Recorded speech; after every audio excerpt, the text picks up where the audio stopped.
I'm Lee White, and I'm here with Will Terry and David Hohn. You guys want to say hi?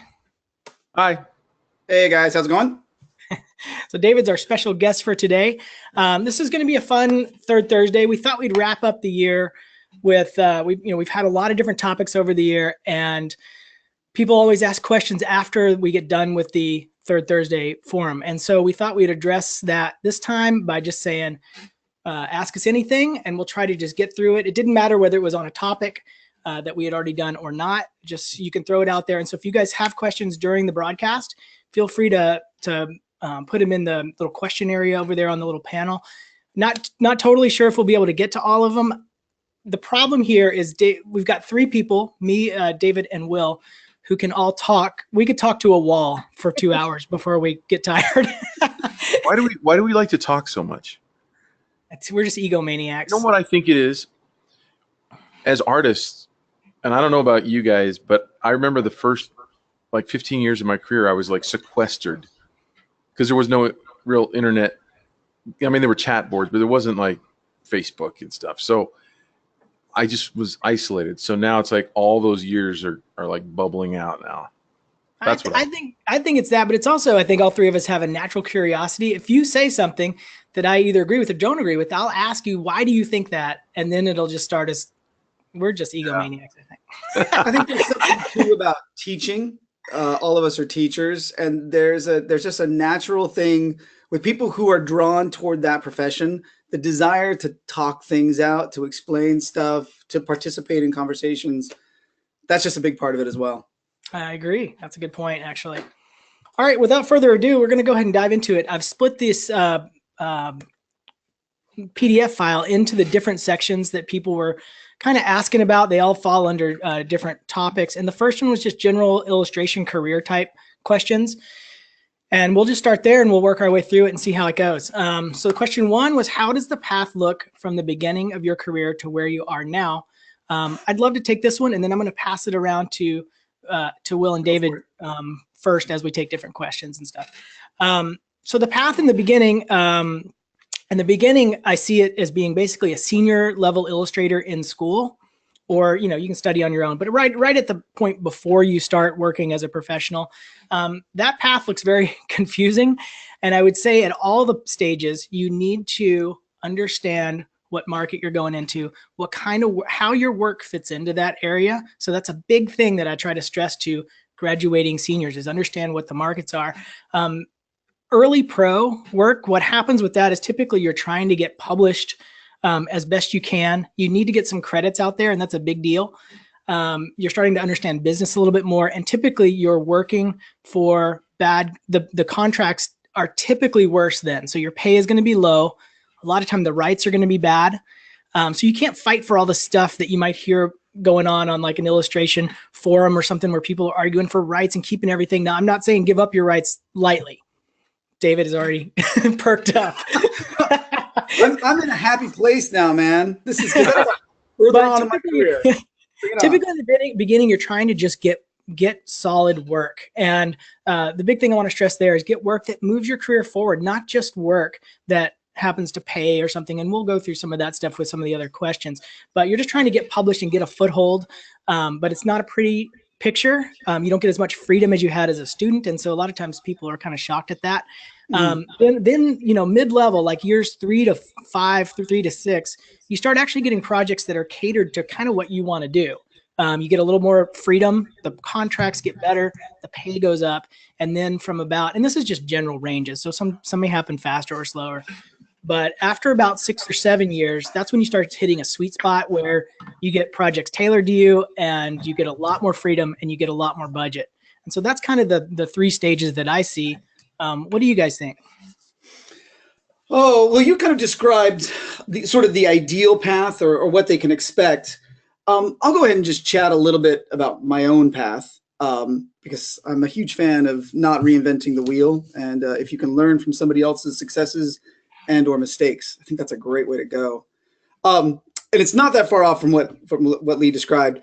The thing that I recall leaving school was, for want of a better word, desperation. Extremely desperate. Did not have the strongest business program where I went to undergraduate. So I didn't have any real sense. I knew about marketing and promotion, postcards and source books at the time. Websites were just becoming a thing. But there was that desire to sort of work for anybody in any capacity. And that, from what Lee was kind of talking about, knowing your market earlier, I think is something that if I was able to go back and talk to myself, I would be like, don't be as desperate to just work. Know where you want to go and focus in on that earlier rather than later. And then beyond that, it really, because I would say that I spent probably 2 or 3 years out of school, knowing I wanted to do picture books, but kind of being willing to do almost anything. And you flounder a bit in that. And then as I sort of focus in more and more and more on picture books, realizing that these other things other projects that I was trying to take in order to just make money, they weren't really making money and they weren't really advancing the career. It was just sort of a treading water kind of a sensation. I would encourage you to like figure out where you want to go as early as possible and then focus in on that. And then effectively it follows pretty much what you described there, Lee. Will, you got anything to add to that? I love what you guys have already said, and I don't want to try to recreate that at all. But my 2 pieces of advice would be, there's a direct correlation between the people who are at the top of the game, getting a lot of work, and number one, the number of hours or the amount of pieces they've done, and the quality of their work. So however you can structure your life to create the most amount of art you can possibly create, you will shorten the distance or the time it takes to get through that path. So a lot of art, and with good instruction, will make great art, will help you make great art. If you're making great art, that's so much easier to sell. It's so much easier to get the work. And I know it sounds overly simplified, but and this comes from just seeing a lot of people that are struggling that ask, why can't I get more work, or why am I not getting any attention from art directors? And I look at the portfolio, and there's so much room for improvement on that portfolio and the analogy I like to use is, it's easier to pedal a bike with the tires pumped up than it is the tires flat.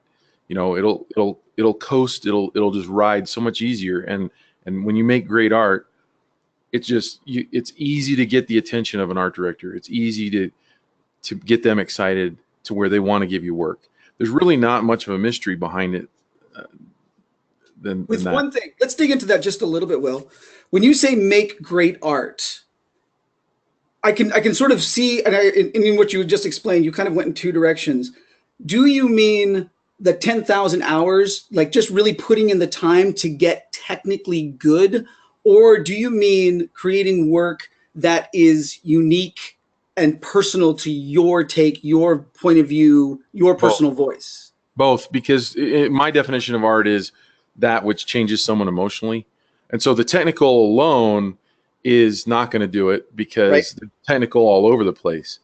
And you can have a lot of passion and emotion in your work, but if you can't convey it with the technical, then it's going to be hard for you to get the traction as well. So both of them combined, where you're creating art that when an art director sees a portfolio, they go, oh, I really wasn't looking to look at this work today, but somehow it crossed my path, and wow, look at that. I need to find work for this person. And I've heard art directors and editors talk about that specific thing. They found, at a conference, I've heard them say, I found this artist first. I didn't have anything for him. Took it to a meeting and said, we got to find something for this person. And 3 years later, here's a book that's published by that person. Right. So that's kind of what I'm talking about. Okay. And just to regroup to that idea of like not repeating the same mistakes, I remember, and I don't know if you guys had this in undergraduate, I remember really thinking that technical ability was going to get me work, and I don't think this is bragging too much. I was pretty technically good. I could draw pretty much anything from any point of view and paint it, whatever. And I remember, in school, you're sort of the big fish. It's a kind of a littler pond. And so you can kind of be the best technical artist in your program and think like, oh, I've got this made. And it was a real shock to me to leave and realize that technical ability wasn't what art directors were looking for. Yeah. They were looking for, what do you have to say? And I would go, and I remember it was a huge shock doing my first New York portfolio trip and going to an art director, and they said, they looked through my portfolio, flip, flip, flip, flip, and then said, okay, great. What do you want to draw?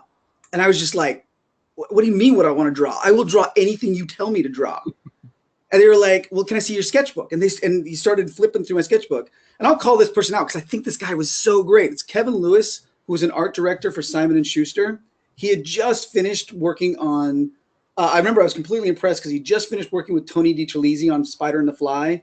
And they were just ramping up the Spiderwick Chronicles. And he's flipping through my sketchbook. And I was like, why are you looking at my sketchbook? And he was looking for the stuff that I did for fun, the things that I did on my own time. And that was such a shock to me that I should be focusing in on what I love to do and showing what I love to, not just what I was good at or what I had successfully done as a student, but what I was genuinely passionate about. Okay. And I'm sorry, Lee, you said we could talk to the wall. No, I got two of you. I'll talk to you no, guys. it's good. We're gonna get into some self-generated work questions in a few minutes. So let's, we'll segue into that for sure. Great. So the next question up is, what is the normal time in waiting for the big break? And then does that even exist, or is it one little thing after another? Will, what do you think? Is there a big break for you, or? I only know of a few. I think the big break idea comes out of Hollywood, and I think it happens for actors. In my experience, it doesn't happen for illustrators as much. It does, and I can name two. I think Mary Grand Prix with Harry Potter, and I think Brett Helquist with the Series of Unfortunate Events. They both speak of that as being, like an extremely lucky get. I would say there's a lot more than luck involved, but I think for most illustrators, it's, you start getting one project, and then that helps you get others, and then that helps you get more, and you can advertise with it, and you kind of start to build a career off of it. The sad thing is, I don't think that you can predict the timeline. I've known people that have come right out of school, and who have, I know people that have started working for big clients while they're in school.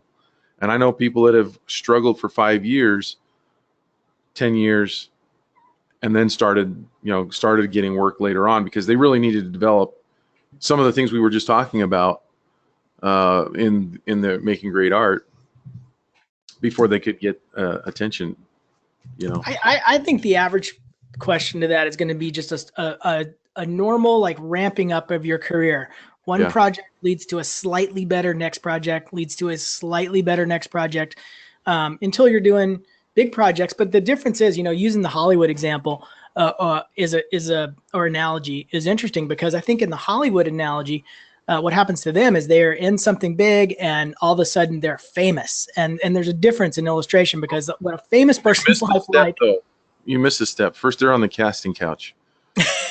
We're not going to touch that. We're not touching that here. But then there's no casting couch for illustrators.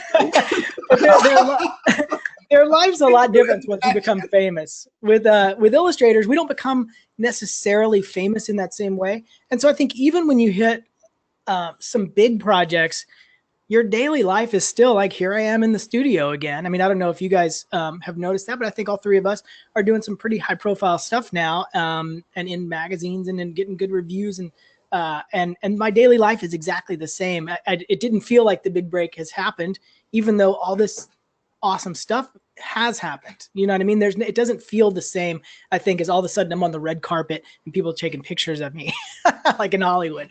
So I don't know. I mean, Dan Santat was a great example of the big break. From a student, he went to the SCBWI Los Angeles conference and got a book deal. He's the exception in that everybody wants that, but it actually happened to him. And he started working pretty quick. But his career still had the ups and downs of, oh my gosh, I got too much work, or the quality isn't high enough. And he had to navigate those waters. So I don't know what success is so weird in our industry. Sometimes on those big breaks, and I'm sorry to cut you off, David. I'll just throw this out there. Sometimes be careful what you wish for too. The big break can be a disaster if it doesn't sell well, because if you get a big book deal and it flops, you know your track record does stay with you, and they will consider that. And so you could find, I know people that have had a big break and a big jump out and a lot of money with the publisher behind them, only to find that their books are remaindered in 18 months and they're struggling to figure out what happened. They don't, they're not following it up with anything. So awesome. Yeah, I don't know anyone who's had that particular scenario. The only thing that I guess I would say on this one is the question is posed in a way that that like there's a big break waiting for everyone at some point along their career, and it's sort of a matter of time. And I guess it all just depends on what you consider to be successful. Like what is your gauge for success? Is your gauge for success winning a Caldecott? Ooh, it could be a long time for that. Is your gauge for success getting on the New York Times bestseller? All those things which would sort of fit under the idea of a big break. Or is it the idea that you get a book with a particular publisher? I guess I just wonder what that scale is. Yeah. For me, it's really been, am I able to make my mortgage from this career? Yeah. And then do I enjoy coming in? And I just say that only because I guess the book that would have been my big break, I didn't even know it was. The book that's the bestseller for me it was a book that I was just like, all right, I'm going to do this. I'm going to do the best job I possibly can. And then by contrast, I had books that came after that I was like, oh, this is the one. And they've done nothing, And so it's really hard to gauge. And it's really just about, at least for me, keep going, keep moving forward.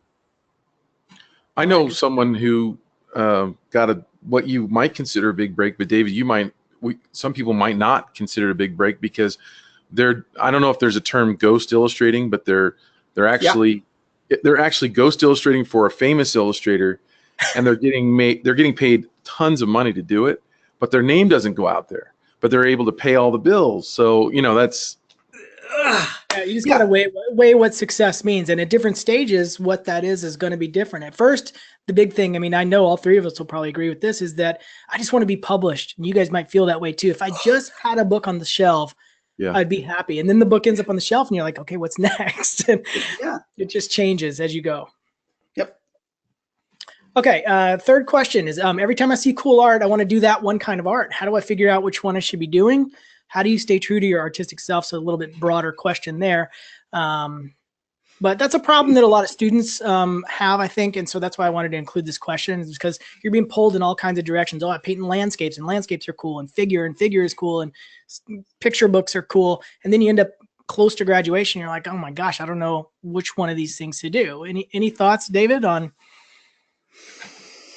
Oh God. So I read this question and I think about the times that I've walked into a bookstore and seen someone doing what I want to do, but better than I'm currently doing it. Have you guys ever had that sensation? Oh, no. And what's that? You've never I'm just as good as I can. No, it's happened to me. It's happened to me 2 or 3 times throughout my career. And I just, I just have that sensation of like, oh God, like that's what I should be doing. That's the project I should be working on. That's the style I want to be working in. And it's better than what I want to be doing. I had that sensation the first time I saw Adam Rex, one of his books. I thought, forget it, I'm done. Like, just wrap it up. And I felt that way, all through my latte that I'd been drinking in the bookstore. And then I went home and I just kept on working because fuck that. Yeah, excuse me. Sorry, I don't know if we can do this. Well, but you're already established in your style. I mean, I think it's a lot harder when you've taken 2 illustration classes and you took 2 landscape painting classes and you kind of see it being done well in each of the categories. I would say, to answer that question, you need to figure out what kind of life you want to have. And this is something I've been pushing a lot in some of the recent podcasts. Well, when you pick a job, when you pick a kind of art, you're picking a market. When you pick a market, you're picking a life. And when you pick, basically, if you said, oh, I really love visual development, I want to do that. Well, what that life means is you're not going to own the work. You are probably going to do well. I'm just assuming you get a job. You're going to make pretty good money. You're not going to own the rights to it, and you're going to work in a fast-paced studio environment. So is that the life that you want? And if you say yes to that, then awesome, you're doing that. If you love landscape painting, your life is going to be making a bunch of work for probably a gallery show, and you're going to be working in probably alone quite a bit out in nature. And then you have these shows that may or may not sell. So your life can be a little bit more up and down in terms of what the financial stability is. And if you're okay with that, then that's that kind of life that goes with that. Yep. So it's both liking the work. I mean, I understand liking all these different kinds of works, but I think thinking about what kind of life you have. And I heard this great quote from a DJ, so I'm going to throw it out there. I'm going to not try to I'm going to paraphrase it. But he said, there's all these DJs out there. He gets all these flyers. There's just DJs everywhere. He's like, you don't have to be a DJ. You can just sit back and you can like the music. You can appreciate the music without saying, I need to make that exact kind of music. And I kind of saw that quote. I was like, that's kind of interesting. And that changed my view on some of the things that I appreciate, like figure painting, like landscape painting. I love to look at it, and I'm just going to let those people do it well. I don't need to do it. However, I'm going to throw a wrench in things and disagree. Awesome. This fight. I don't disagree that you I think I do agree that you don't have to make that, but I think in getting there, and we talk about this a lot, that you can copy as long as you're not taking credit for someone else's work. I mean, the first 2 or 3 years of my career, I was trying to be Mary Grand Prix, and now I'm in a place right now where I don't mind saying that. Back in the day, like I didn't want to have, just be clear, I didn't want to be her. I wanted to make the art that she makes, but yeah, I know, but that's all right. Yeah, I just went into a very different mental place. Yeah, she's making work that's similar to the work that you are actually ended up doing, and I think this question kind of addresses like, well, gosh, I could do. I mean, 180, where one career is publishing, the other career is realistic landscape painting or something like that. You know what I mean? So like, how do you choose between the fork and the road? That, to me, what you're talking about, Will, is more of an influence in the career that you actually took. The question is kind of ambiguous because I didn't know which way it was going, so I figured I'd throw that out there just in case they also meant that. Yeah. But your comments were spot on. Like, choose the life that you want. But if it's more of a stylistic thing, for me, it's don't be afraid. Like the people that you're copying, they probably copied a lot. They probably were heavily influenced. So, my work was very derivative in the beginning, and hopefully, it branched off. And there came a time where I purposely said, okay, I've seen enough of her stuff. In fact, there wasn't anything new to see. I had seen it and memorized it all. And so I'm like, okay, you have to create on your own now. You have to. How would you do it? And I think you gain enough of a knowledge of how someone else is solving problems to then. And so if it is a stylistic question, it just tells me that this person probably hasn't done enough work to understand that this will naturally self-correct over time. That's true. That's a totally good point. Agree with that, by the way. So I guess I get to disagree with Lee. Woo! No, I still think back to, God, if anybody did a deep enough dive into my back catalog, they would see just a sad book that is a complete ripoff stylistically of Charles Santor. Like, if you guys know who that is? Yeah. Yeah. So, and that was, it was just me being influenced in the way that I was. And it was, at 22, and that just happened. You guys are going a little bit different direction than I mean, if you guys have more questions about this, by the way, people listening, go check out our style. We did a third Thursday based on style. And if you guys are talking about just style, what you're talking about, David, is style. And I say 100%. Be influenced on style. That's different. I mean, what I took this question as is, how dare you? No, I'm disagreeing with you. Just you're not. You're not disagreeing with me. You're actually agreeing with me. I mean, no, you've got a really good point. And actually, as I heard your answer, Lee, I thought it was really important because you're right. You can want to do all kinds of different things. And I guess I don't know if this is disagreeing or not, but I'll also say, like, go ahead and try it out. Like, I am a big fan. I Life agree. is long. There's a lot of opportunities. If you want to try to be a landscape painter, great. I'm reminded of being brought into a game company here in town to do, I worked with them for a couple of things. I did concept art for a video game that they were working on. And then I did like the equivalent of basically a Magic the Gathering kind of thing. And I did it because I was like, you know what? I've never done this. I'm coming in and I'm working on this for 3 weeks, 4 weeks, 6 weeks, whatever it was. Let's see what happens. And it was not a good fit. The company was great. The art director's fantastic, a good friend of mine, but it was a bad fit for me. And I felt very confident, like, woo, I'm out of like that impulse has been curbed. And I think that that's useful as well. Yeah, I agree with that 100%. I can't, if you guys are still struggling with that question on, how do you allocate your time and your energy? I'll say this, you can come up with the A, B, and C model. And that's kind of what I direct my students to. And what that means is for your A job, like for me, I'm a children's book illustrator. So 80% of my focus is going towards that. And then, I'll take 15% of my time and dabble in other stuff. Like Dave was talking about, like, go paint the landscape. I don't think you shouldn't do it. Like, no, I'm a book illustrator. I cannot paint a tree. So dedicate whatever, whether that 15% is printmaking or, whatever you're interested in, just, you want to have something else going on. And then for my C kind of focus, that's like 5%. And that really is just experimental kind of stuff in the studio, messing with new mediums that may not even be representational art, just kind of playing with how media goes down on paper.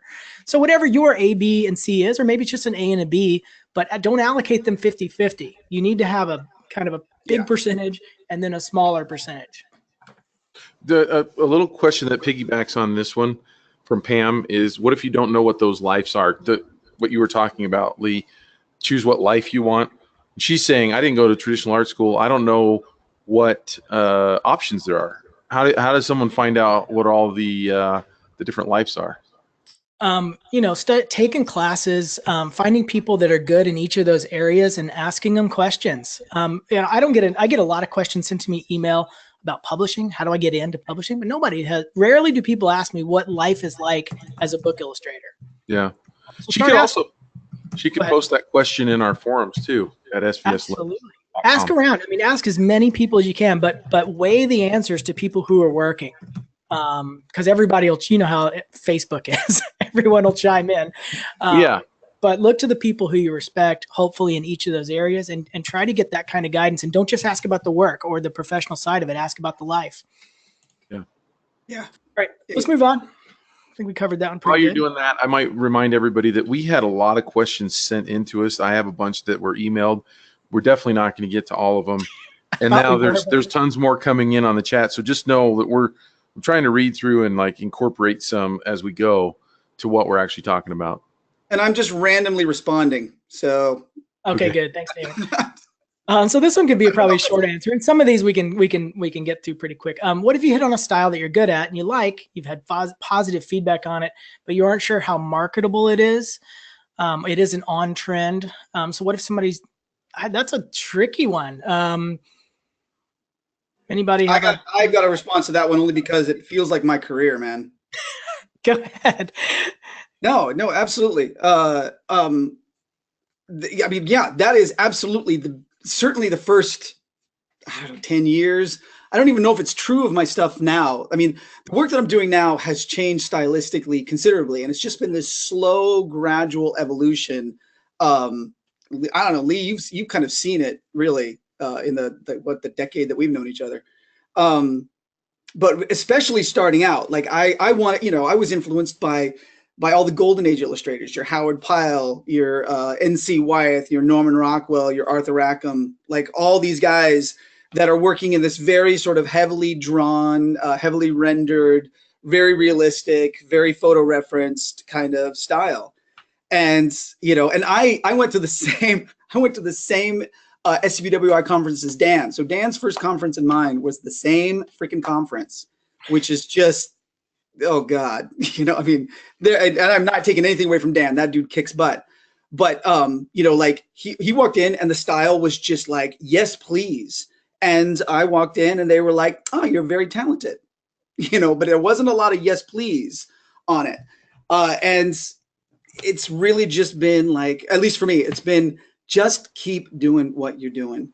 I seriously considered changing my style to match the market, and I would do some sample pieces, and I hated them. In the end, I think you've got to do stuff that gets you excited to come into the studio every day. That would be my 2 cents on that. That's a great point, David. I mean, you got to like the work. You can't fake it, and the work, your audience will know if you're faking it. I had a position a couple of years back where I was asked to be the Google Doodle guy. You know, when you go to the homepage of Google, I would be doing those illustrations, and I did 7 of them. And after 7, I could not imagine doing any more. And then what it became is like, where's Waldo? Like, I need to stuff Google into this illustration somehow. And then I pictured like a year or 2 of doing that and seeing thousands of Google sketches. Just seeing it everywhere. Yeah. Yeah, it just didn't seem good. It didn't seem like a good match. I don't know what a style would be that you're good at, have positive feedback on, but aren't sure how marketable is, because if people are giving you good feedback on it, that means there probably is a market for it. It just might be a smaller niche market, and then you have to adjust your life accordingly for that small niche. Although it depends on if it's friends and family. You know, it depends on who's giving the positive feedback, because that's important. Because like if you put art on Facebook and say, hey, what do you guys think of this? I mean, the general people know that if they at risk of telling the actual truth, they'll be crucified. So everyone just kind of says, oh, it looks great, and yet they're worried that it's not marketable. And I mean, I think that you're caught in this constant struggle, and inventors are the same way. We're inventors, really, is what we're talking about, right? I mean, you're trying to invent a style that pleases both you and a market. And it's, if there was a way to actually answer this question, everybody would do it. There's just not a roadmap. And so the struggle that we all have as artists is, are we going to create something that people are going to respond to? And that's what that's why we're insecure, and that's why we have sometimes vices that are unhealthy, is because we're dealing with this. Are they going to love me all the time? Are they going to like me? Are they going to value me? And you have to tinker, I think, and I think you have to be consuming a lot of great art and a lot of stuff that's current, and asking yourself, with a few little tweaks, can I take something that looks dated into something that looks current? And again, there's no answer. There's no map. But I think to speak to what Will's saying, weigh who you're getting these opinions from. I think that's a really important point. If it's from family, discount it entirely, for the most part. Unless it's from your mom, because moms are always right. But if it's from pros, typically a pro could say, oh, I see what you're doing here. This kind of reminds me of this other project that I saw somebody else do. Let's go look at that and see who worked on that and what company put out, a product based on that or something like that. Yeah. All right, let's move on. So this is, we could probably go on and on about this one. Let's try to be brief. What was your first book you worked on, and what was the experience like? Is there anything you'd go back and do differently? How did you feel as though you were qualified to do it at the time? I'm not going to talk about my first book so much with the answer to that question, but I'll talk about the first book that I didn't take, which is more important. Right when I was graduating school, I'd sent out some postcards and started marketing, and I got from I don't want to say the publisher, but it was the educational division of this one big publisher, huge publisher, and a name that I would love to have on my resume at the time. And they wanted to do, first they asked me for a couple of samples. You'll get that a lot early in your career. And so I did a couple samples based on this manuscript. And I can't remember the number, but they're like, cool, we've approved you as the illustrator. It's going to be like 20 books. And it was a series. And I think it was alphabet, but it didn't have the exact match of how many letters there are in the alphabet. So I was confused.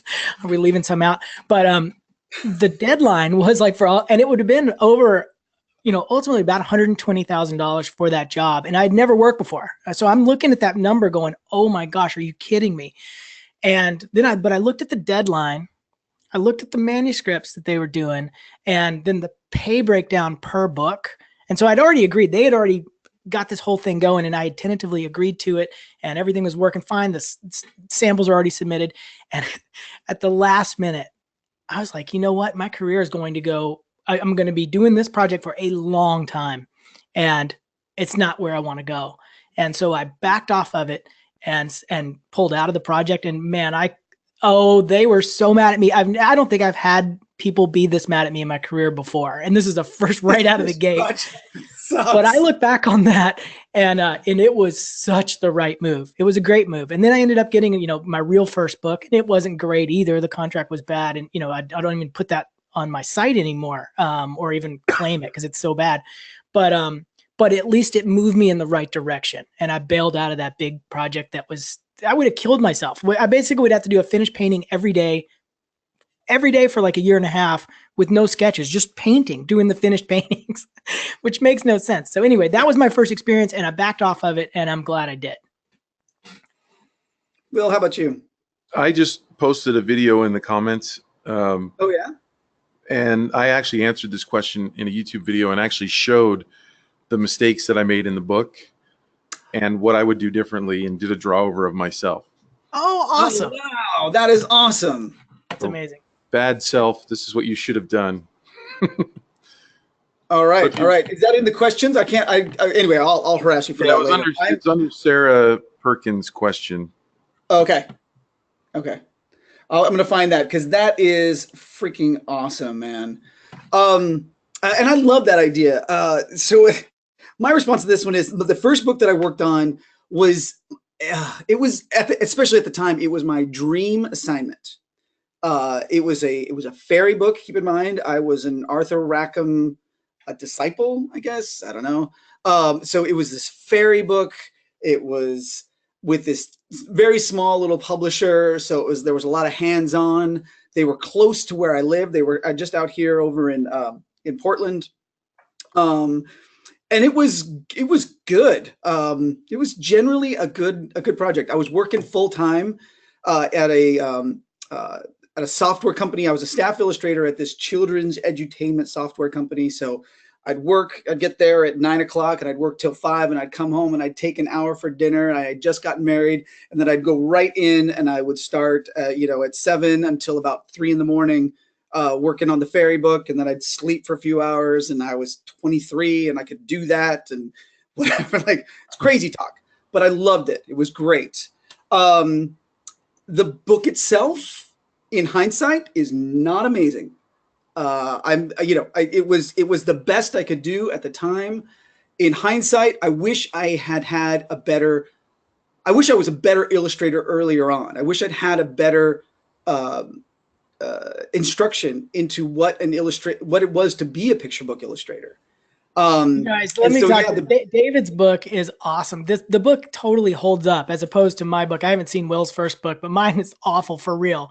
David's is beautiful. Yeah, that's super nice, but it is overdrawn, over-rendered. It lacks anything resembling. So, and just to give you guys some context of where this answer is coming from, one of the things that I'm doing in preparation for a children's book class is I'm going through books and dissecting them for what makes the illustrations in that book really, really great. And oh my God, that is a fantastic exercise. And I'm just, even now, 15 years into this career, I'm learning so much about what it is to be an illustrator at a conscious level, not just a talented subconscious level. And then just to mention, to go back, so there's many things I would do differently now. I could make such a better book. But did I feel as qualified? Hell yeah. And I think you need to have that sensation. Like or at least for me, there's a certain level of ego that goes along with everything I do. I always think my most recent thing is the best thing I've ever done. And then 6 months later, I'm like, it could be better, but, and I know other people who work exactly the opposite, where they think whatever they've just done is weak. And then they go back 6 months later and they're like, oh, it was actually really good. I don't know if I could keep going if that was the way my brain was wired, but I just happen to be wired in such a way that whatever the most recent thing is, I have put my heart and soul into it to the best of my ability at that time. And if it doesn't hold up in a year or 2 years, all right, I'll just try better on the next book. That's a good point. I want to leave it at that really briefly, is that, it's going back to that question you asked, that was asked originally, the big break kind of question. I think each of us think at least in the beginning, the first book is the big break, and you're so worried about it. And then you realize it's just one step in a big, long career. So somebody was asking about, what if you mess up on your first book with a publisher? A lot of times the publishers don't know what I'm talking. I mean, Scholastic, the publishers that I worked for originally were happy with the work that I did, even though I don't like the work from back then. So your career is fine. There's never a moment where it's like, oh my gosh, if this drawing in particular doesn't work, I'll never work again. Even though it feels that way, it's really not that way. Although you can do that if you draw someone without pants. Well, that should be the asterisk that hangs over all these questions. There is a cartoonist that I know that destroyed their career by doing something racist. So you can screw up, but then again, they weed themselves out, right? I mean, like, I mean, it was a horrible thing, and it was surprising that they did it, and I don't think they worked again. Okay. Yeah, be careful, I guess. So I stand corrected. There's always I would that. like to come up with the exceptions. Yeah, this is great. Like my job over here. Okay, so let's. I've got a bunch of questions. So if we can't, maybe we'll just hit one of us. Will hit these, and so because I'd like to get through a bunch of them. Or what do you guys think? Should we go slow and really kind of pull through these topics, or should we just bang them out? Any thoughts to that? We'll try to avoid the anecdotes, and we'll just go straight for the throat. How about that? Okay. Or maybe just one of us who feels strongly about answering it can do it. When you're doing personal projects and there's no art director, no client, how do you stay motivated to get to the finished project? Man, Jake would be a great one for that because his personal projects really do end up being real projects in some way. You guys feel strongly about answering this, David or Will?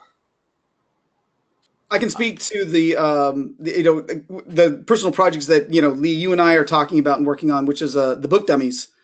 And that's where there's no clients and there's no end deadline and you can sit on them for way too long. How do you keep motivated on it? Boy, I gotta say my biggest motivator for any personal project is my mortgage. It is. Well, I'll add this to David's question or David's answer too, is that once David and I started being accountable, like I started saying, hey, I'm going to show you this book in 2 weeks. And David was like, well, I'll show you a book in 2 weeks. And then, we just kind of, we got it going on at the same time. That helped out quite a bit. And me and Jake and Will kind of do the same thing. Hey, let's throw a book out there, a dummy, even if it's just sketched out. Having some kind of personal accountability is the best way to get through this problem. And that's why I would say, on this one, when I did the little book, I put it out on social media and basically made a contract with my Facebook friends and my Twitter friends and said, this is what I'm going to do. And once you do that, it's kind of like you lit the bridge behind you. You got to go. People are asking about it. People are, so there's accountability there. But I didn't do it. I didn't do it until I was 30 or 40 characters in. So okay. I didn't make the announcement until I was that committed. That's probably pretty good because you knew kind of what the project was about. I will say this too with personal projects. I see a lot of students do different personal projects, and myself too. If you don't have a personal connection to what you're actually doing, it's going to be hard to keep a personal project going. And what I mean by that is somebody who says, "Oh, my new personal projects, I'm going to draw every day for a year." You're not going to draw every day for a year probably because you're going to get burned out because it's not going anywhere. Like Will started out with a very specific intent. And so he was able to have that mind frame when he was making these characters. And some of mine and David's have been a children's book. And so it's very specific. It keeps you involved because it's a specific project. But if it's just an art goal, I saw somebody doing I'm going to do a watercolor every day, and that they were burned out by, halfway through it. So make sure it's an interesting project, I guess, is where I'm going with that. Should you work for self-publishing authors? We could talk for a while about this. We can answer this quickly. No. Don't work for self-publishing authors. I've got a great anecdote for that. It has to do with happy marriages, but I'm gonna line up right behind Lee and say no, do not do that.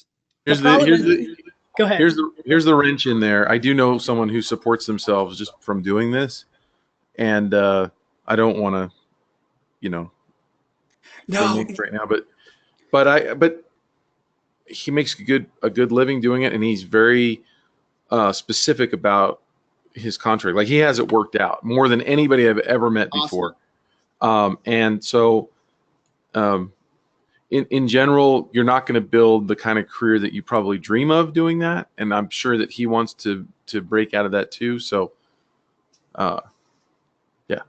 That's what you have to think about is where is it leading? Most of the time, the reason I say no is not just because you should never do it. It's because there's reasons behind it. And those reasons are that the authors typically don't know how it all works. They don't know how to direct an artist, but they'll try to do that anyway. Right. And so you're going to start to get locked into these images that actually aren't very good. The contract's non-existent. And then at the end, you got a book that's not very good. This question is a whole Third Thursday topic. Yeah. Yeah. Really maybe we'll say that. I mean, and almost all these questions are where if we really dive deep, you know, they're just, you just can't say yes or no to them. Yeah. That's my answer to that one is it's a quick, you know, given, you know, a binary thing is no, you shouldn't. Right. A longer discussion is you should do one.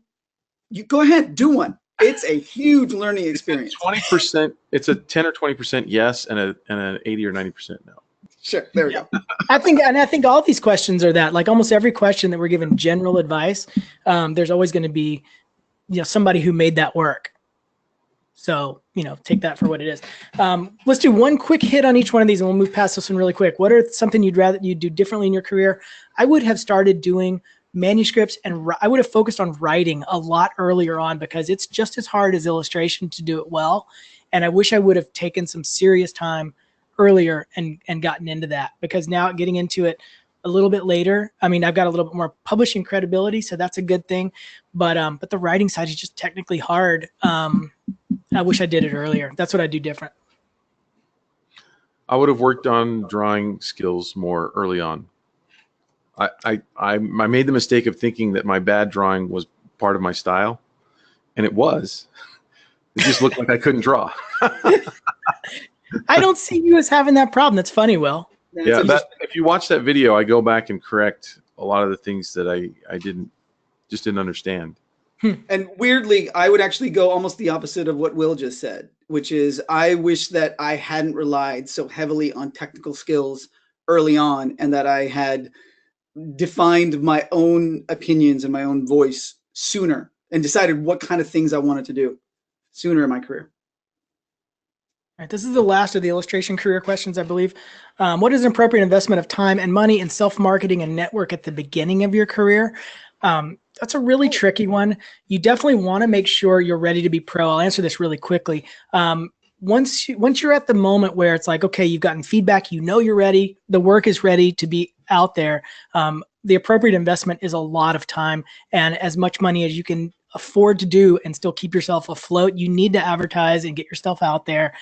The problem is when people do it too early and then the payoff doesn't happen. So you just need to make sure you're ready. And what's ways to do that? It is feedback from pros. You're starting to win contests. You're starting to win things that you enter and get a lot of recognition. You're starting to get people to recommend you to other people, and you're starting to get paid on other jobs. And that's the steps that I would recommend.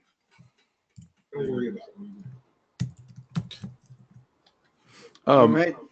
So I wasn't paying attention. Somebody said, will you please make it the topic for next Thursday? I actually made a video on this. So I'm just going to post that link. Okay. Thanks. I just want to mention too, I've been reading through a lot of the questions, in some cases answering them. I don't want to distract because I'm a single focused person at times. So like if Lee's talking and I answer a question, but I want to mention that I'm reading through these, and there's a ton of really good topics that are easily, you know, another 30-minute conversation. So I hope we're keeping track of some of these questions because God, I'd love to dive into these even more.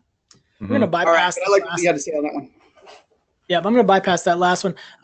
Some people are asking about plans for SVS a little bit, so I'll just do a little bit of housekeeping here. We are changing our model a little bit.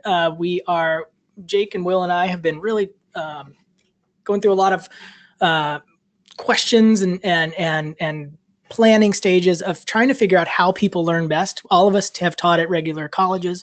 All of us teach online, and we are deciding to expand SVS quite a bit into have a lot more interactive classes, 9 and 10 week classes, because we want to fit some people just want to watch videos, and that's awesome, and they want to learn that way. Other people really do need the feedback, and so we're going to lean into that quite a bit and try to build a solid curriculum for here's where you start, here's where you go if you want to do publishing, or here's where you go if you want to do concept art or something like that. So you're going to have a couple of different learning models at SVS. That's going to be one of the bigger changes. Anything else, Will, you can think of there? I just want to let people know that we are working on a lot of things at the same time, and it's surprising to me how much work it takes to do almost what looks like nothing. It's amazing.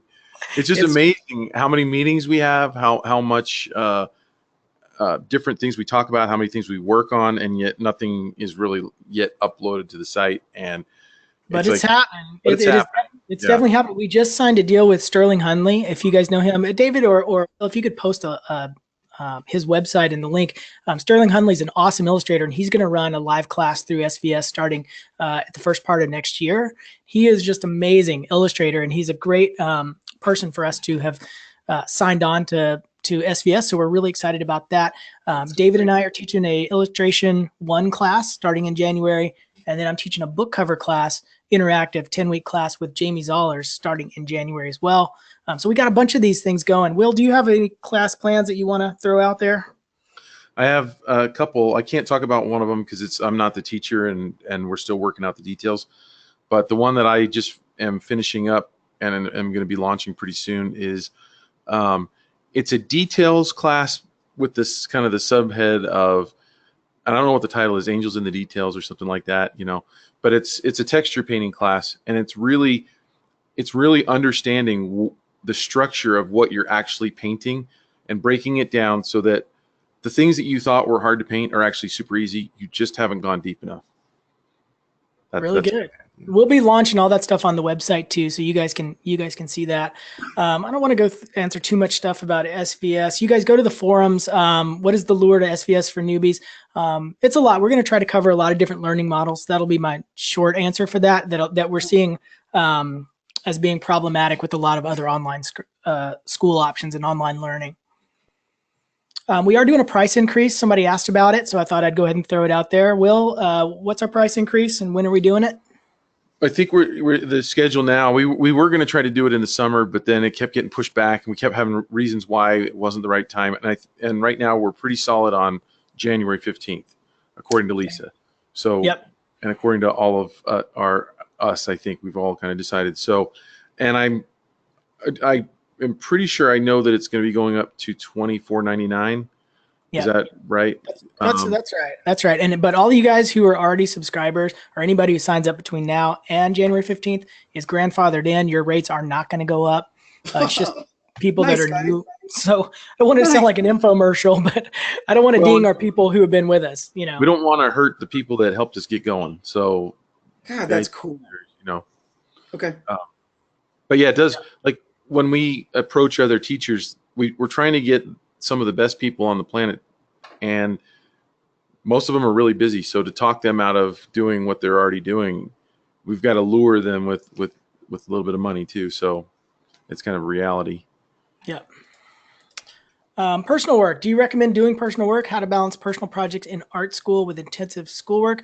I will say this for you guys who are students and dealing with that is when you're in school, as long as you're attentive and you're upfront with your teacher, you can almost make every project a personal project. That's my charge to you, is just say, hey, I'm really interested in this one thing, and I hear what you're saying on what you're trying to teach. Don't undermine what the teacher is actually trying to teach, but say, can I somehow shoehorn them together? And I did that all through my school career, and it worked out great.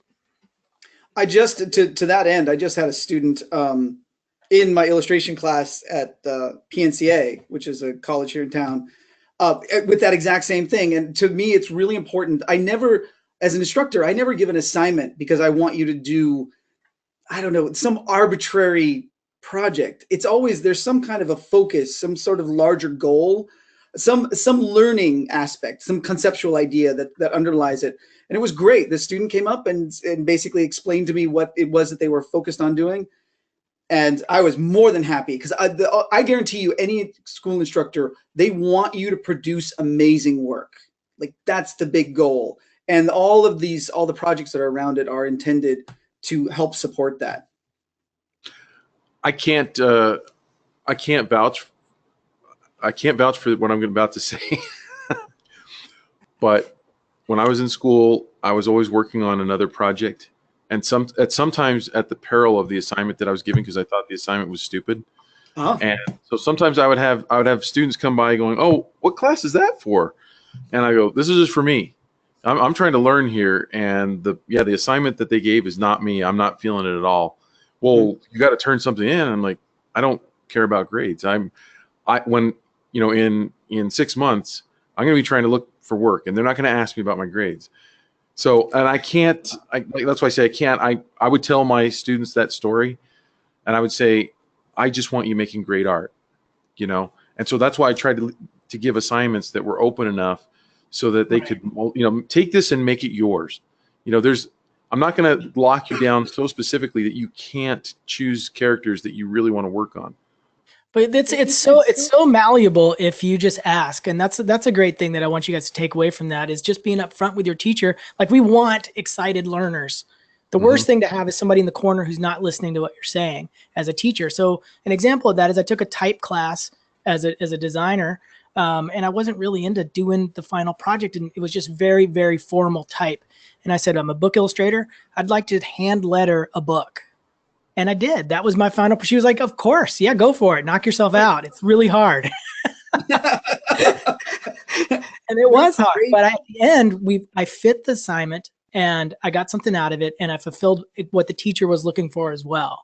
So it was kind of a win-win. So try to approach it like that, not like Will, who's off in the corner smoking. Well, hang on. Actually, at the very end of this question, they say intensive schoolwork or work. And what you just mentioned, Lee, about talking with your instructor, I hadn't really thought about it, but that is a skill that as an instructor, I want all students to learn, which is your ability to talk with your art director about the project that you're working on and say, okay, I understand the needs of the project. Here's where I think, be able to understand what the client needs and understand what you need, so that you don't end up having this situation where I'm going into my studio, I'm doing this project, I hate it, the client gave me, it's too restricted, blah, blah, blah. And you're just like, okay, I'll crank through that so I can go off and do the fun stuff. I don't know. And again, this is just me, but everything I do is fun. And to some degree or another, some projects are a little, I'm not going to say that it's all sort of unicorns and rainbows in the studio here, but everything is interesting and challenging and fun and moving myself forward at some level. And a big part of that is learning how to have a conversation with an art director to make the project interesting and not feel like, I have to. Don't hear the parameters as limitations. Hear them as just a definition of the playroom that you get to hang around in. Wow, those metaphors were all over the place. But you guys, it was good. I mean, that is actually just great advice. And you guys, like I said, you'd be surprised at how much leeway you actually have when you start talking like this with your instructor or your boss or whoever. It's amazing how much you can shift it. You might think, oh, they'll never let me do that, and you just ask, and they're like, okay, yeah, I don't mind. Yeah, that sounds awesome. Yeah. How do you decide which ones you want to do? We can be really quick about that. I think it should be something that you're really, really interested in. Either it moves you forward in your career or it's fulfilling some other need. Don't just move the pencil to be moving the pencil. That's what I was saying earlier about being interested in your projects. And that's all I would say there. What do you guys think? I have a dark sense of humor. So if the project that comes into my head makes me giggle maniacally, I'm doing it. Done deal. The only thing I might add is art. To make art, there has to be a fair amount of risk, right? And so I try to follow the advice of if the voices in my head are going, oh, you better not do that, that's exactly when I need to jump in. So unless it's going to get me in super duper trouble or something. But I mean, there should be a fair amount of, wow, I really don't know how people are going to respond to this. And I can say that some of my best work is stuff that I didn't know if I wanted to post it or not, Cool. So cool. That's great. Oh boy. Some time management stuff, not too sexy of a topic here. We did have a full SVS third Thursday on time management. So make sure if you've got these kind of questions, go check them out. I'll readdress them here just really quick. There's a lot of questions about balancing things out, whether it's family and new baby and work or having another job and then trying to, move your illustration career. You just have to be organized and think about how you work best, whether it's late at night, whether it's early in the morning, but you have to schedule the time and be real formal about it. I mean, Jake really talks a lot about it in that third Thursday. So go check it out, but you just need to be organized with it. That's the overview. What do you guys think? Yeah, I would leave it to that video cover. We covered it pretty heavily there. God, and I'm still working on it. I'm going to watch the video. It's still. Okay, so this is kind of a frustration level question, which is interesting, especially when you're learning skills. So I wanted to include it. Do you have any tips if your artwork just isn't turning out how you'd like it, despite numerous attempts? Anybody want to address that? So I mean, sometimes you make a piece and it doesn't measure up to your expectations, and you can do better, and that's, to me, if you're passionate about the concept, you should redo it. Jake has a piece that he's shown me before where, he got advice from Scotty Young, and Scotty Young said, "You can do better." Just flat out told his friend, you can do better, and so he did. Awesome.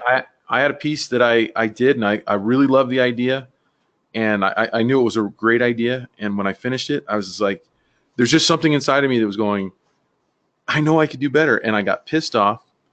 Because art and being pissed off goes hand in hand, right? There has to be tears and anger and frustration. And I redid it, and it's still in my portfolio today. So you have to be passionate enough and angry enough to require and demand of yourself more. Yeah, and it's actually a good thing, because if it's not turning out, that means your mind is already ahead of where your hand is, which is a great place to be. That means you're actually leveling up. It's just there's some growing pains there. And the only thing I can say to that is, I mean, despite what I keep coming back to is, despite numerous attempts at the end there,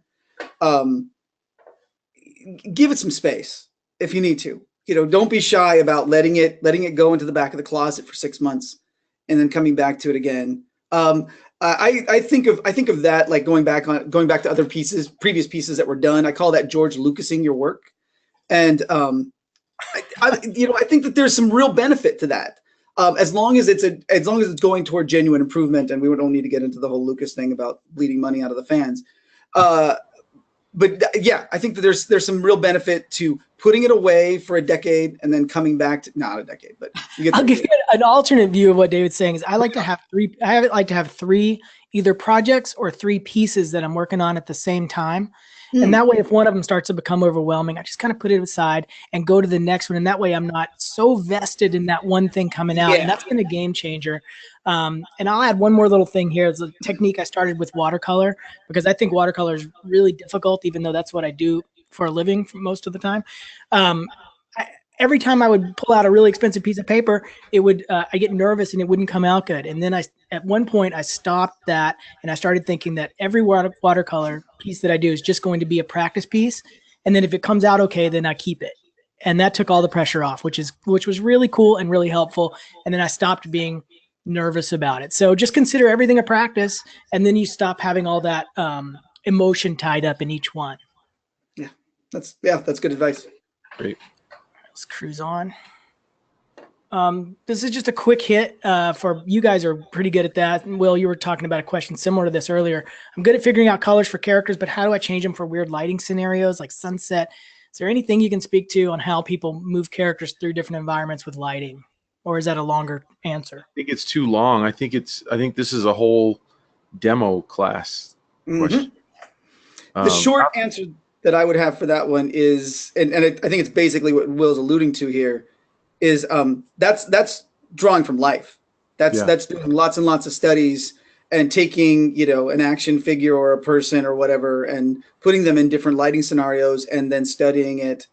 But I mean, yeah, that's the 10,000 hours of technique.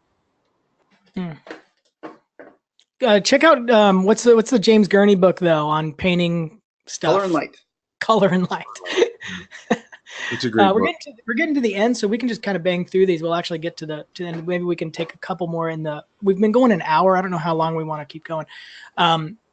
Would an agency be worth it if you are being contacted already by a steady stream of art directors? David, I mean, you might be the best qualified to answer this. I always say yes, that an agent is going to move your career forward. And I know where Lee's coming from on this one. I really do. At the same time, and the reason that Lee tossed it to me is because I haven't had an agent for about the first 5 years of my career, and it was a bad fit. And so I went off, and for the last 10, 12 years now, I've been representing myself. And my income increased dramatically as soon as I got rid of the rubbishy agent. And that's because there are different levels of agents.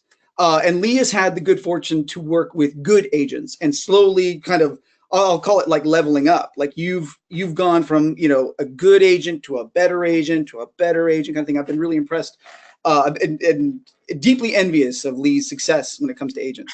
That said, if you are being contacted, that's great. The idea of an agent is to get your work in front of art directors. And if your work is already getting in front of them, I think that's fantastic. Now, the tricky bit, and this comes from what could be a longer conversation. I've been chatting with another buddy of mine who's unagented, and he is not negotiating well. He's too scared. He's negotiating from a position of fear, and it's really hurting his income. And that's the other advantage that an agent can have is if you are not great about evaluating your own worth, an agent will happily do that for you because they're getting 15, 20, 30. Has anybody even heard 35% yet? I hope not. I have. God. 35% of whatever it is that whatever fee you're getting. So they are going to aggressively push your fees up because it is a direct impact on their income. So that's the benefit and the pros and cons of agents. That's my take on it anyway. There's one thing I'll add to this before we move on. And a lot of this stuff was answered when we did the agent Third Thursday, so you guys can go check that out as well. But some of the publishing houses, especially at the higher end, are saying we won't even take samples or manuscripts unless you're agented. And so that's a little thing too. But this one is saying steady stream. Right. If they already, and if it's a steady stream and it's the kind of clients they want. Yep. By all means, I wouldn't give away that money if you're already, if you're being contacted by, a Penguin or, some other big publisher and that's where you want to be, or some game company and that's where you want to be. No reason to give away a third of your income. Yeah. I would add one quick little thing in there and say that Lee's probably smarter than both of us, David. I don't know if I don't want to be so presumptive to say that, but he's definitely smarter than me. The way that you're using your agent is really smart because you're not trying to you're not getting an agent that's going to cover what you're already doing yourself. You're finding a tool and you're saying, I want you to get me into licensing. I don't know how to get in that world. And I want you to negotiate these big contracts because I'm starting to write. And so I think you're using them in the right way, whereas I see other people sometimes using them in the wrong way. And because I've had some of the same experiences that David's had, where my income went up after, and I was scared when I lost my rep, and then great things happened. And now I have another one that's kind of put in a certain place to where it works, but it's not coming out and taking over everything. Cool. Right. Perfect. So. Perfect. Yeah, and that I'm kind not of agent, which we'll get into, I guess, right now. Yeah, Sorry, Lee. I was just gonna say that kind of answers this question as well. Does the agent sometimes seems like a boss, or that you have to impress both the art director and the agent? And absolutely not. Your agent is somebody to bounce ideas off of and things off of, but ultimately you're driving your career. And if you start to feel like you're at service of the agent and the agent isn't servicing the work well, you've got a problem. So you either need to talk to the agent, or you're in control of your career at all times. The agent works with you. I don't want to say the agent works for you, but they sort of do. I'll say the agent works with you, and you've got an equal say. Yeah, I think again, to say that I'm not anti-agent, that's the relationship that I'm looking for. And I'll address one other thing in this question, which is feeling like the assignment has to impress the art director and the agent. And I don't think the agent is likely to care. I don't think your worry is about impressing the art director. The stories and the experience that I had with that agent that I had early on was I had the feeling that when I said no to a project, that the agent was irritated or frustrated or just straight up angry at me because I basically said no to a source of income for that agent. And that is an uncomfortable place to be. Yep. And that I think is more likely what will end up happening is they'll feel like a boss because the boss wants you to do work because you're generating their income. And when you start to have that relationship, it's time to think about leaving. Yep. Self-interest. This is, I think, our last question. We can take maybe a couple from the question panel and then be done. What do you recommend for websites or splash pages recommended? I would not do the splash page. That's kind of a holdover from the 90s. Just make your website simple and clean and easy to navigate to. A long time ago, when people were making websites, we all assumed that when somebody typed in your address that you're going to be there for a while. So you want to walk them through this narrative experience and play games on your website and stuff. And that is not true. They want to get in, see what you got, and leave very quickly. And so assume that and just make it simple if you can. Don't have a lot of links to everything, and I mean, just simplify and edit. I'm a fan of Squarespace and sites like that really just help you build your own. Just if you have great work, you don't need to do anything fancy except, like Lee said, get your stuff visible. Watch out for don't make your website a garage sale. You can edit out pieces that you don't need in there. You don't want to put everything you've ever done in there. And we did a Third Thursday on portfolios too, so good point. Kind of covers websites a little bit. I have a few questions that came in on email, and one in particular that I thought was a real good one. If you guys don't mind me. Yeah. So it was a long one, and just to paraphrase a little bit, Jason wants to know if there's anything he can do to turn a book deal more in his favor. So he was offered a book deal from a publisher, but the amount of money that he was offered was a lot lower than he was expecting. So, and in his situation, he wants to keep this. He went through my pricing video that I have on YouTube, and he said, I'd still do it for this price. So don't get me wrong, like my bottom line is below. I'm already getting enough, but it seems like it's really low. And is there anything I can do to tip the scales in my favor, either for more money, I'm guessing, or for maybe doing less work or something like that? Do you guys have any tips that he can either get a little bit more money or make his workload reduced? I wouldn't make the workload reduced, but I would highly suggest thinking about the royalty. The royalty in advance is a balancing act. Me and David talk about it quite a bit. And if they don't have enough to offer up front, that's when I can say, well, that's not normally my fee. So can we increase the royalty agreement? Mm-hmm. Let me just clarify. This is a book project, 32-page picture book project. It doesn't specify how many pages, but I'm assuming so. Okay. Well, so here, my philosophy with that is there's almost always more. There's almost always more of an advance available than is offered. Mm-hmm. That's been my firsthand experience negotiating the last 8 books that I've done. Mm-hmm. I'm hesitant to say to do less work.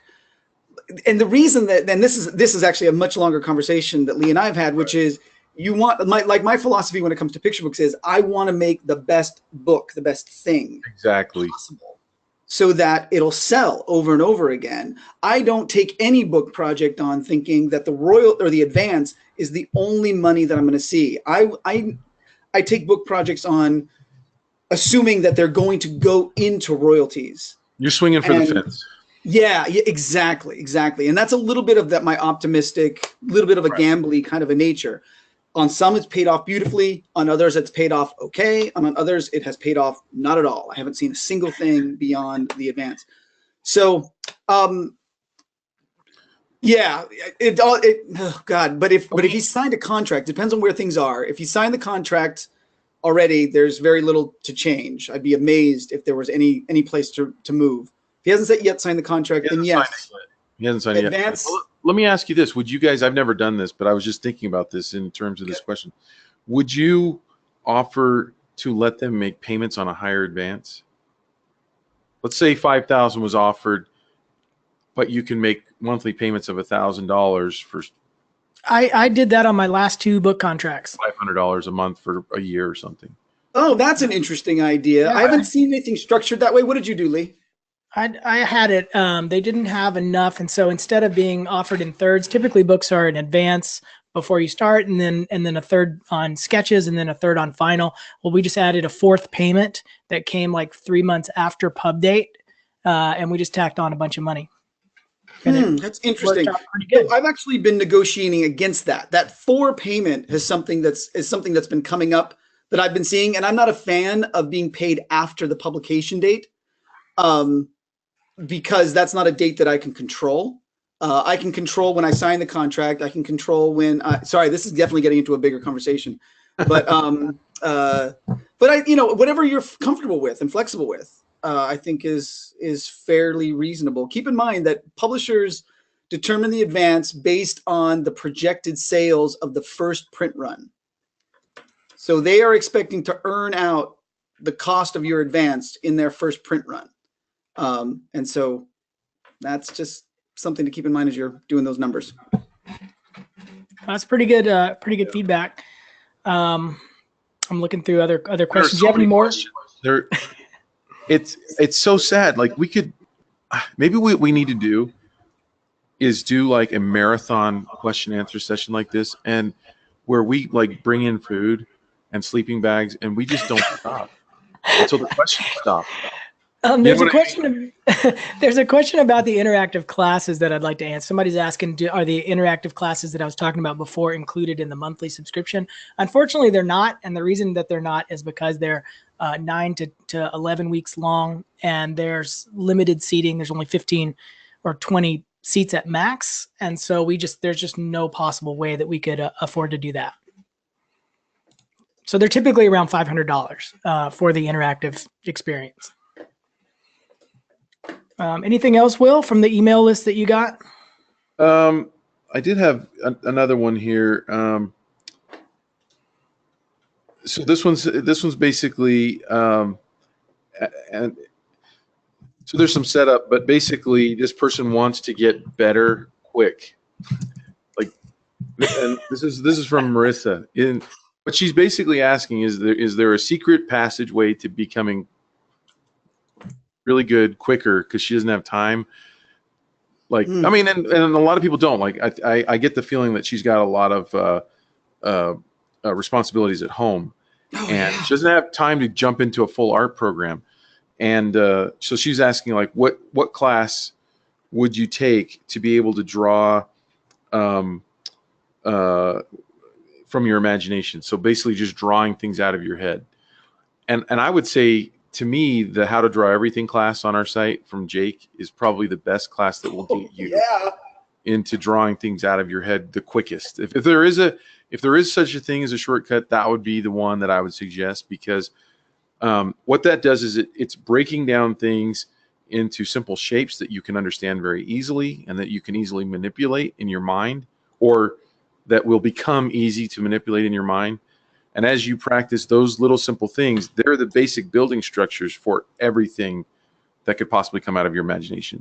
And that was actually the link that I was missing. I avoided doing that when I was in school, and that's what stunted my artistic growth the most, is I would not go through the building up process of a drawing.